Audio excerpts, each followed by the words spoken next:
So I've got my Paracord bracelet, I've got a microcord fid, and I'm using burnt orange microcord. So first of all, I'll go to the back of the bracelet and I'm just going to poke the cord through the back of the bracelet like that, and then down through this piece here, like that. And that should hold your microcord in place. And then all we're going to do, I'm going to go down through this piece here. I made a hole earlier, so we pull the cord all the way through like that. And now all we're going to do is go up this side on the blue. So we go underneath the blue like that, and down on the green on the other side like this. Make sure it's all pulled up nice and tight, and then we just keep going down the bracelet like this.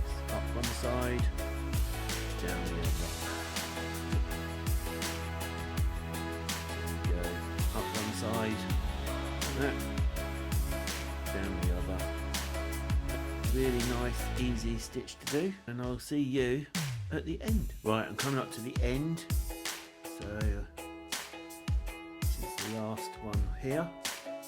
All I'm going to do is poke it up this one, like that, and then I'll snip and pinch here. Quick slow burn. Lick my fingers for this one.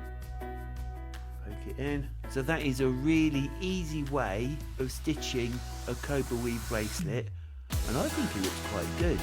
It looks like a caterpillar, but on the reverse I think it looks even better.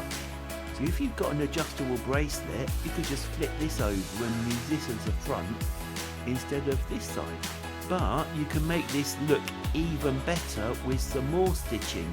So that's what we're going to do in the next video. So don't forget to like, comment and subscribe, and I'll see you then.